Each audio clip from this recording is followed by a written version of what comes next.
Super star Rajinikanth இப்போ தர்மன் படத்துடைய ஷூட்டிங்கில் பிஸியாக இருக்கார்.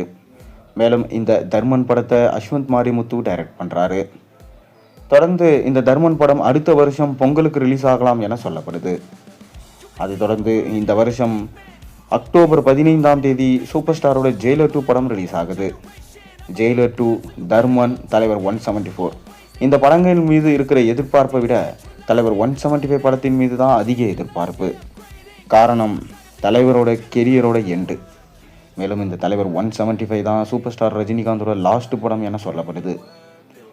ஆனால் ரஜினிகாந்தோட தரப்பிலிருந்து இதுவரைக்கும் எந்த ஒரு அஃபீஷியல் அப்டேட்டுமே வரலை. ஆனால் தலைவர் 175 ஒரு ஸ்பெஷலான டைரக்டர் தான் தேர்ந்தெடுக்க போகிறாங்க. ஆரம்பத்தில் படையப்பா படத்துடைய 2ஆம் பாகத்திற்கான கதை சூப்பர் ஸ்டார் ரஜினிகாந்த் அவர்கள் ரெடி பண்ணிட்டதா செய்திகள் வெளியானது. ஆனால் கடைசியில் அந்த படத்தோடைய நிலைமை என்ன ஆச்சு, யார் இயக்குனர் எடுப்பாங்களா அப்படின்றது தெரியல. ஆனால் இப்போ புது தகவல் என்னென்னா, பிரசாந்த் நீல் அவர்கள் தான் ரஜினியோடைய லாஸ்ட் படத்தை எடுக்க போகிறார் எனவும் அதை சூப்பர் ஸ்டார் ரஜினிகாந்த் அவர்களே தயாரிப்பார் என செய்தி வெளியாயிருக்கு. ஏற்கனவே படையப்பா படத்துடைய ரீரிலீஸ் அப்போ சூப்பர் ஸ்டார் ரஜினிகாந்த் சொல்லியிருந்தார், இந்த படத்தை நான் தான் தயாரிச்சிருந்தேன். மேலும் மறைமுகமாக இந்த படத்தை தயாரித்ததாகவும் இந்த படத்தோட கதை எழுதிருந்தே நான் தான் என ரஜினி கூறியிருந்தார். இப்படி அனைத்து கதைகளிலும் ரஜினியோடைய இம்பார்ட்டன்ஸ் அந்த கதையில் இருக்கும். அது பிரகாரம் தான் ஒவ்வொரு படத்திலையும் சூப்பர் ஸ்டார் கதையை தேர்ந்தெடுத்து நடிச்சிட்டு வராரு.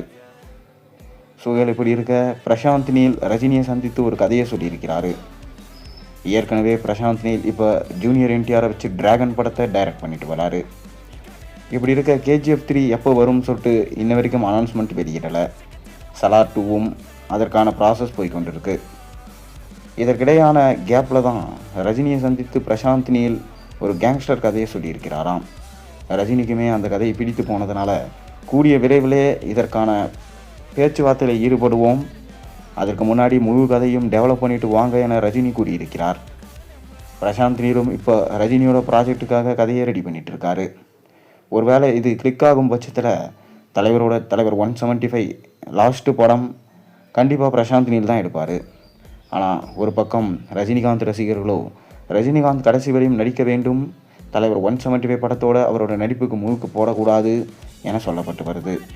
பொறுத்திருந்து பார்ப்போம். நீங்கள் என்ன நினைக்கிறீங்க? கருத்துக்களை மறக்காமல் கீழே கமெண்ட்டில் சொல்லுங்கள். மேலும் சேனலில் போகிற வீடியோஸ் பிடிச்சி தான் மறக்காம சேனலுக்கு சப்ஸ்கிரைப் பண்ணி லைக் பண்ணுங்கள், பெல் ஐகானை ப்ரெஸ் பண்ணுங்கள்.